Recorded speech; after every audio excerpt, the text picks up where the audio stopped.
Very good evening to all of you.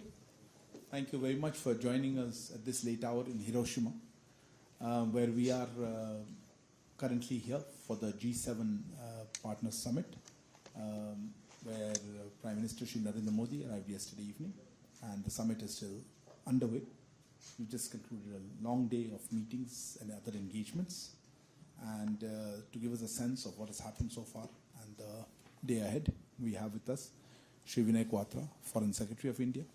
Also joining us on the dais, our Ambassador of India to Japan, Shri C.B. George, as well as Joint Secretary in the Ministry of External Affairs looking after multilateral economic relations, Shri Ninad. Sir, I would request you to make an opening comments and then we can take a few questions.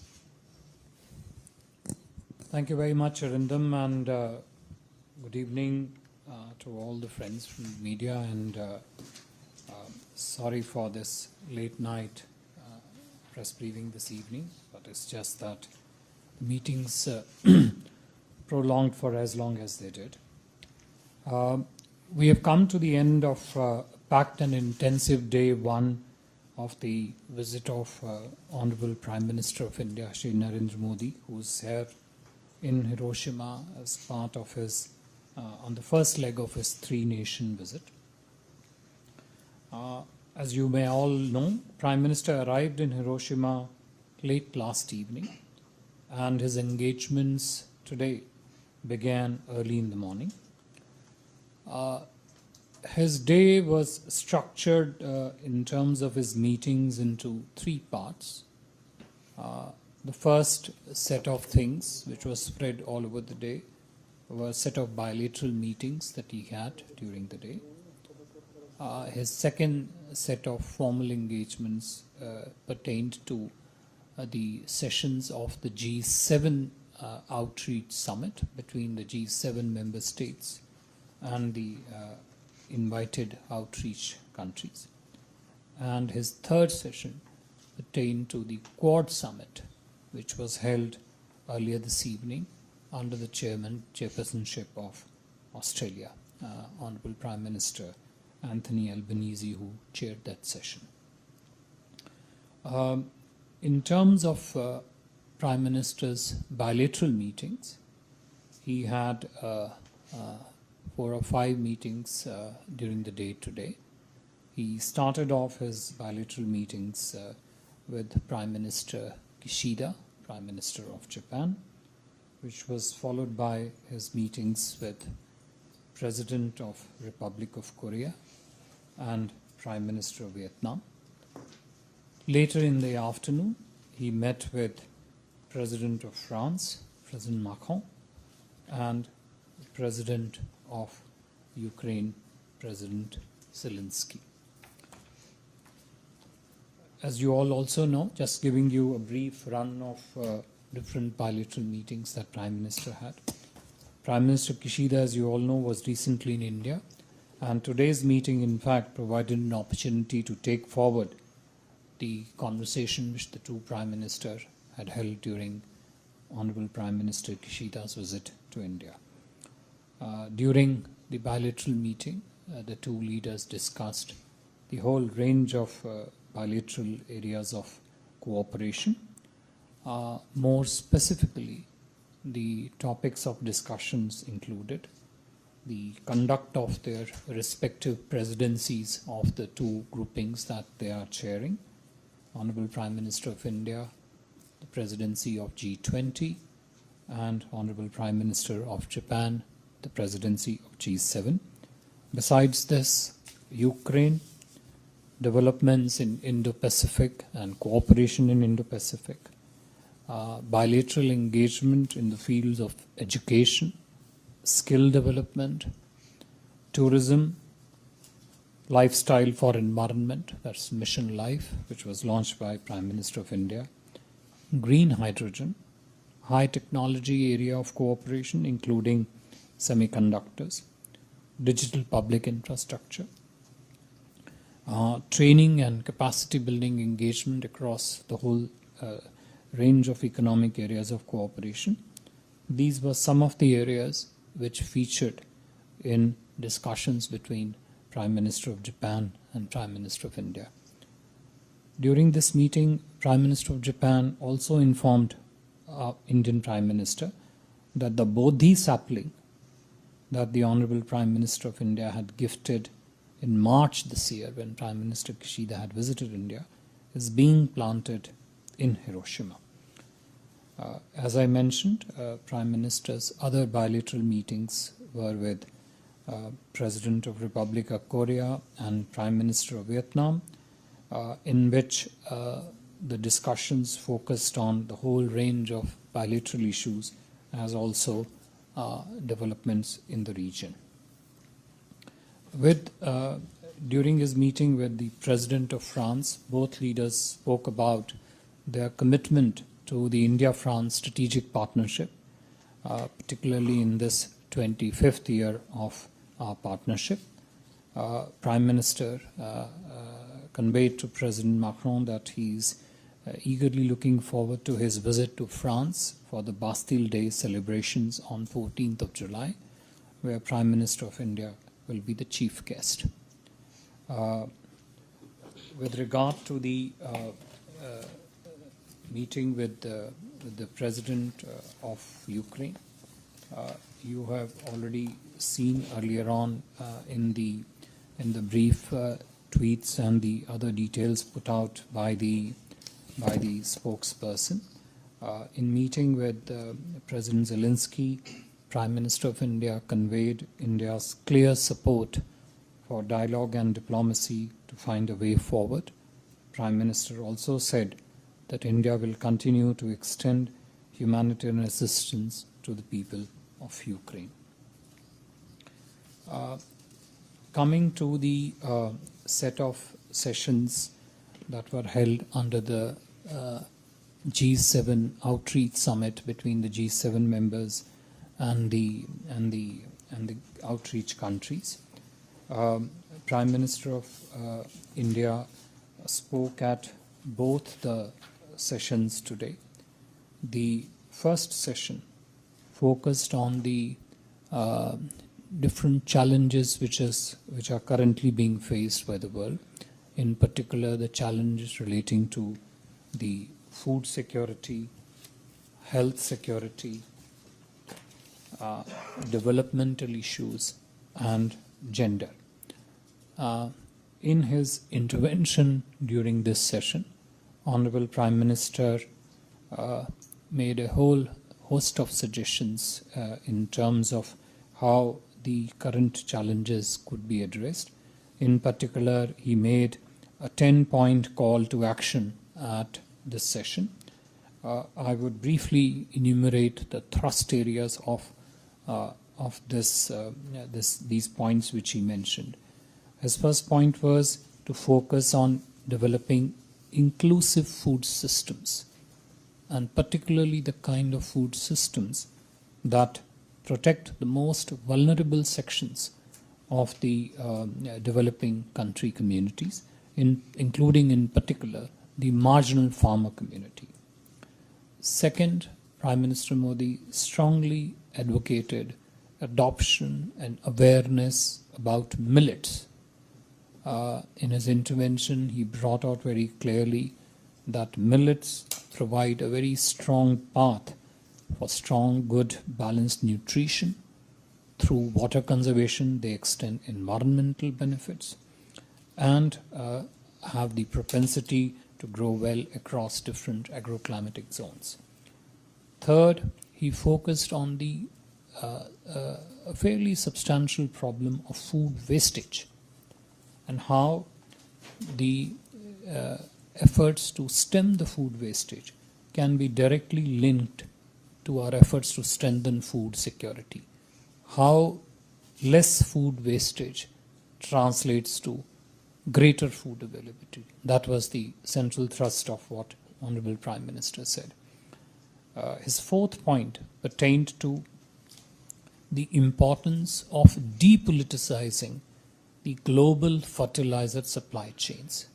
He particularly focused on a challenge that expansionist tendencies in the world today are even trying to exercise complete control over the fertilizer resources. His fifth point, again relating to larger question of fertilizer security, pertain to the need of developing alternative models to farming practices which are more fertilizer intensive. So perhaps more you move towards organic farming, natural farming. His next call to action was on developing, this is more as a part of health security, developing resilient healthcare systems. In the same context, he spoke about the need to promote holistic healthcare. And in that context, how does pursuit of traditional systems of medicine actually helps our objectives in achieving holistic healthcare. The next point of call and action, again pertaining to the larger question of health security, he focused on digital health to ensure global universal health coverage. And again, linking it up to how the challenge of health security, to address that challenge, one of the critical needs is the availability of health professionals, healthcare workers. So there he emphasized the need of mobility of healthcare professionals across different economies in order so that the challenges of the skilled human resources in providing health security needs could be addressed. He also focused, this was the 10th point of call of his action, he also focused on the need to build development models that are actually inspired less by the needs of consumerism, more by the needs of the developing countries and the growth in the developing countries. This was the thrust ideas of his principal, his intervention during the first session. The second session of the G7 Outreach Summit focused on the theme of a common endeavor for a resilient and sustainable planet, where the focus was on clean energy and environment conservation. During his intervention, the gist of it has already been openly shared with you. Prime Minister emphasized a critical point that when it comes to looking at these challenges, India, under the leadership of Prime Minister Modi, looks at it as the need of planet Earth. Often he emphasized in his intervention that we tend to look clean energy and the environment conservation purely from the perspective of energy or power, whereas the context is much larger. Since the context is much larger and we are talking about the needs of planet Earth, focus has to be on looking at institutional solutions. And in his intervention, Prime Minister Modi clearly outlined that as part of that focus objective to seek institutional solutions, India has put forward many such strong institutional, global institutional solutions, and he listed many of them. This include Mission Life, Life for Sustainable Environment, International Solar Alliance, which was launched at one of the COP sessions in Paris, Coalition for Disaster Resilient Infrastructure, Mission Hydrogen, Biofuel Alliance, and the Big Cat Alliance. Now, these are all a set of institutional solutions which look at the whole bouquet of challenges that we face in the field of resilient and sustainable planet. Prime Minister also highlighted the need for green and clean technology supply chains to be built in climate action, and he not just spoke about the solution, he also spoke about how the Indian farmers are adopting it as a matter of practice also. He in particular listed the measures such as per drop more crop, which is essentially trying to increase the water use efficiency in the field of crop growth. And he also listed India's targeted efforts towards reaching our goal of net zero by 2070. The third session of the G7 Outreach Summit will be held tomorrow, where the Prime Minister will, as required, make the intervention. For the Outreach Summit part, the G7 countries and the guest country have also issued a communique today, and that communique is called Hiroshima Action Statement for Resilient Global Food Security. The statement has already been released, and it is available for you to go through. I would only mention that statement very prominently contains India's global initiatives which have been launched by Prime Minister Modi. These include International Year of Millet, in particular our G20 research initiative which we have launched on millets and other ancient grains. We call them as Maharishi. 3, Lifestyle for Environment, which I just mentioned, is one of the institutional solutions we have put forward. And it also talks about other efforts which have been launched by us in this field. The last plurilateral engagement that Honorable Prime Minister had today was the Quad Leaders Meeting, which was hosted by the Prime Minister of Australia, His Excellency Mr. Anthony Albanese, and the meeting was attended by the President of the United States of America and the Honorable Prime Minister of Japan, besides Prime Minister Modi. The meeting today of the Quad leaders provided an excellent opportunity for one, sharing their strategic assessment about the developments in the region, including in the Indo-Pacific, as also, more importantly, their shared vision of activity-based cooperation among the Quad countries across the whole range of areas. I am told that a joint statement and a vision document relating to the has just been issued. You would find both the joint statement and the joint vision very exclusively focusing on the positive agenda of cooperation, not just among the Quad countries, but also between the Quad countries, both individually, bilaterally, as also collectively, and the member countries of the Indo-Pacific. It's very extensive, it's very detailed, it's very promising in terms of where Quad has reached since its latest inception and where does it plan to go in months and years ahead. I would not repeat many of those, but they are there for you to look at. Besides launching many of the new initiatives, you will find there is, for example, initiative on clean energy supply chain principles. There are principles on software secure, for example, which have been adopted and will probably be released. Besides that, the 4 leaders also actually took a detailed stock of which are the areas of engagement which require rationalization, which are doing well, what more needs to be done to move on various things. And these naturally included Indo-Pacific Partnership on Maritime Domain Awareness, the Quad Investors Network, what we call as QUIN, Clean Energy Supply Chain, I've already mentioned.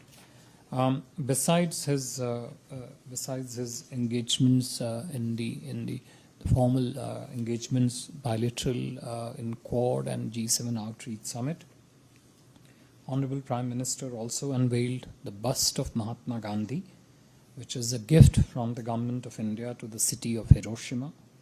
The unveiling event was attended by senior Japanese dignitaries as also the Indian community members. The Prime Minister also had a separate small interaction with 2 prominent Japanese personality. Dr. Tomio Mizukami and Ms. Hiroko Takayama. Tomorrow, as I mentioned, apart from the G7 session, the Prime Minister is scheduled to have a few other bilateral meetings, details of which will be later on shared by the spokesperson.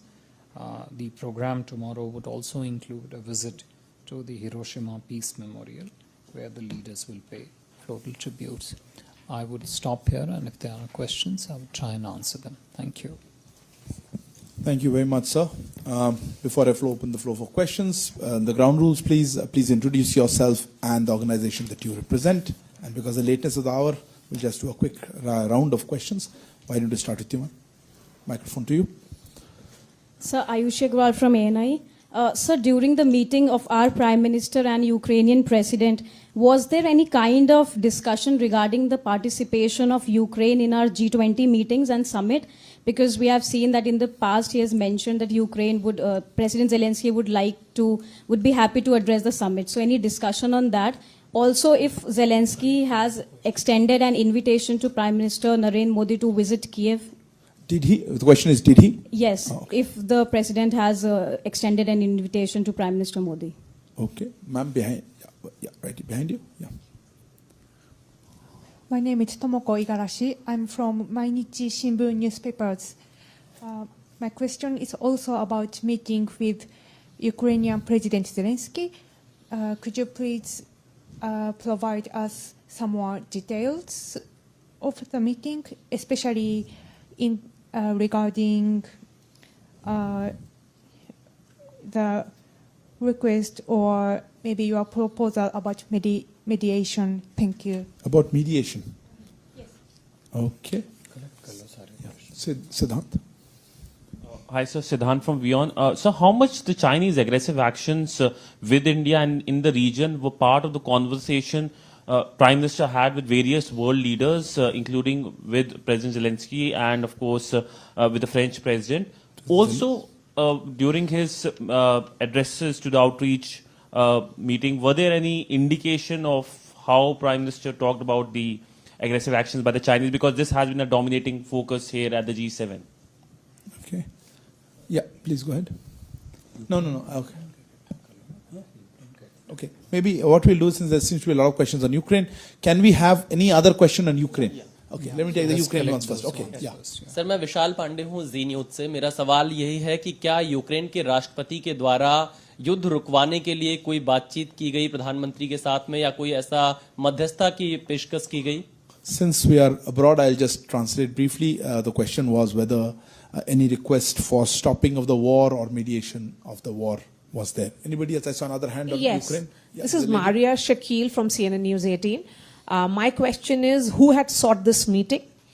And since Which meeting? The one with President Zelensky? yes, and since this was, his participation in G7 came at the last minute, that is the reason why I want to know who had sought this meeting. I don't know if it came at the last minute. That's your presumption. Yeah, But I mean, okay, we did don't not know about it till the last minute. That's what I'm saying. Okay. And also, if we could get more details on the duration of the meeting and what else was communicated. Duration of the meeting. Yes, between the two sides. Okay. Yeah, one second. Yes, ma'am. One second. On that side. Yes. This is only on Ukraine, huh? Yes. Thank you very much. My name is Nobuko from NHK, Japanese public broadcaster. Is in the meeting, has the topic related to Russian fuel have been raised in the meeting? Russian fuel means oil. Oil, yes. Okay. In which meeting? Okay. So this is Gaurav Agrawal from TV9. Okay.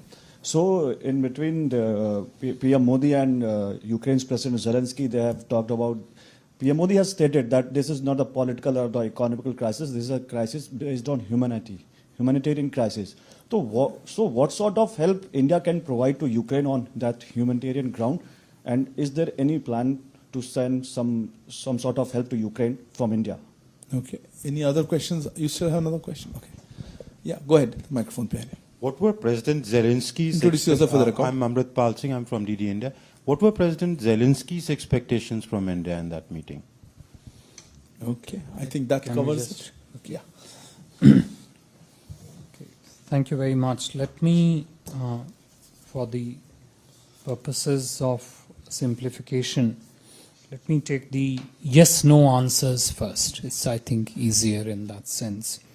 So, the first question which ANI was asked was the participation at the Ukrainian G20 came up. Answer is no. Second question, which I'm trying to pick up another no, which I think our colleague from NHK asked. Did the Russian fuel come up in discussion? Answer is no. I'll go to the yes part of the question, which was Prime Minister invited by President Zelensky to visit Ukraine? Answer is yes. So having got those yes and no's out of the way, let me just move on to the sorry, did I hear something? Microphones won't pick it up, so please go ahead. All right. So let me just move on to the substance of what was discussed between the two leaders, and more importantly, what did Honorable Prime Minister convey to President Zelensky on various aspects. One of the things which, one of the important things which Prime Minister mentioned in his meeting with President Zelensky was that he expressed his concern at the ongoing conflict and the situation in Ukraine. And Prime Minister at some length mentioned the wider impact of the conflict on the countries of the global south, particularly the impact relating to the multiple economic insecurities, food insecurity in some ways, fuel, fertilizer insecurity, and how that impact has particularly been very severe on the developing countries and the larger matrix of countries of the global south. This was discussed and highlighted by Honorable Prime Minister at considerable length. Prime Minister also mentioned to President Zelensky two additional things, and those are spread across various questions which have been asked. One, that India would continue to provide humanitarian assistance to Ukraine, including in particular the pharmaceuticals, which is sometimes in critical requirement. And secondly, which is in the larger context of the challenge of the conflict and efforts to seek a resolution to this conflict, Honorable Prime Minister clearly conveyed to President Zelensky that India and Prime Minister himself would do everything in their power to find a resolution to this situation, to this conflict, through diplomacy and dialogue. To the specific question from our colleague from CNN about who sought this meeting, it was sought by President Zelensky. Duration of the meeting, well, I, to be honest, didn't clock it in that sense, but I would put it roughly, broadly half an hour, give or take a bunch of few minutes here and there. I leave that to you. That's in terms of all, I think, Ukraine-related issues. I think the question of what has been referred as mediation or as peace efforts, I've clearly said that PM conveyed to President Zelensky that India and Prime Minister himself would do everything in their power to find a resolution to the situation through diplomacy and dialogue.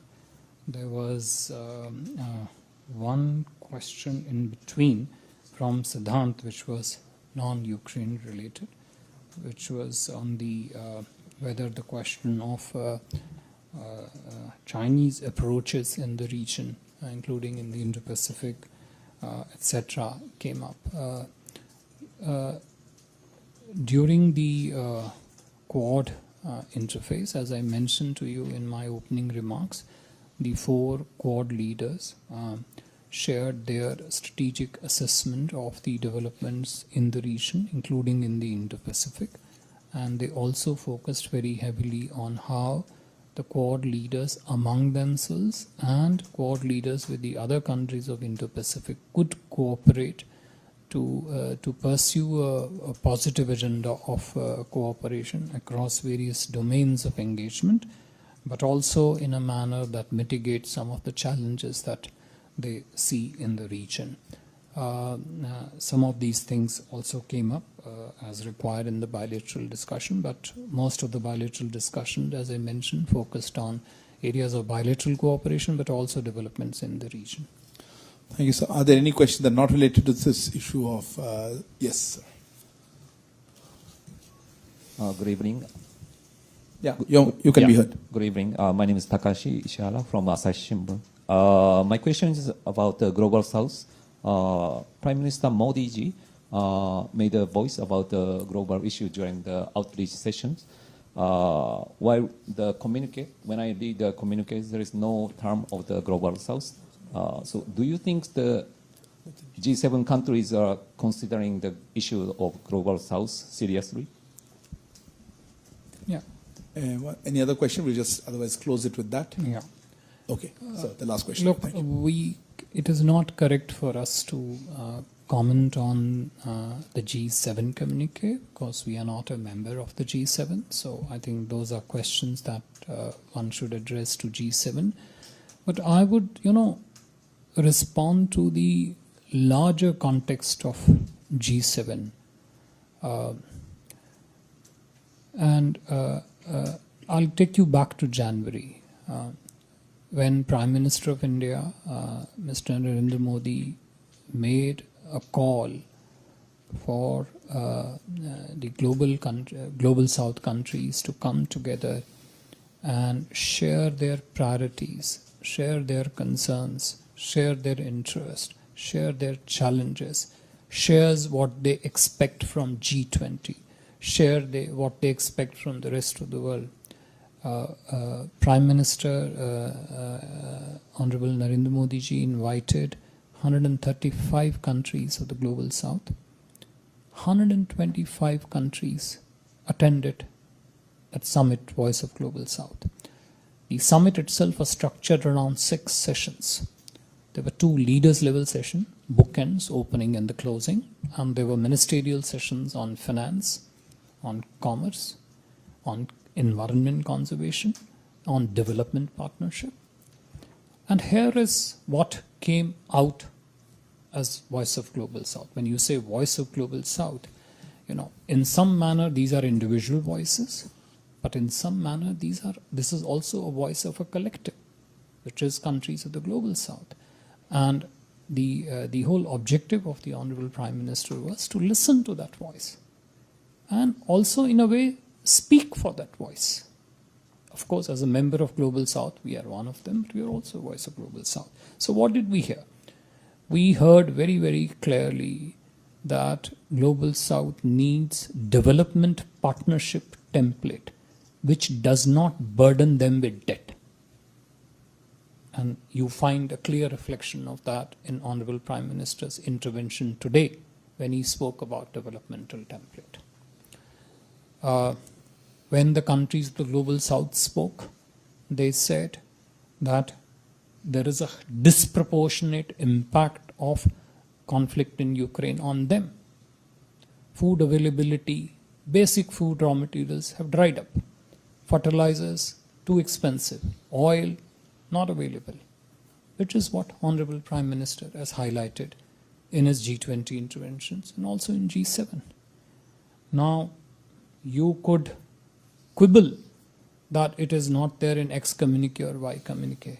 It is there in our collective conscious. If you're talking of matters relating to humanity, you would be, I would say, you would be running away from the reality if you did not actually look at what the needs, concerns and priorities of Global South are.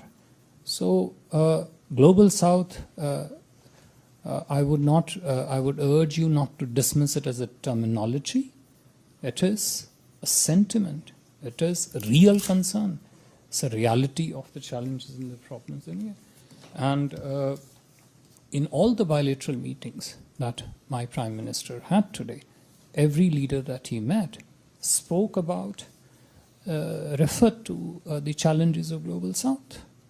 So, Honorable Prime Minister, when he convened the Voice of Global South Summit in January, had precisely this objective in mind. And I think you found those concerns being very, very clearly articulated, put forward forcefully in today's interaction, at least a couple of them that Honorable Prime Minister had today. Thank you. Thank you very much, sir. Thank you also to our ambassador. Here's Shri Sylvie George as well as Shri Nath, Joint Secretary EMEA. Thank you all for joining us. Good night. Thank you very much. Thank you. Thank you.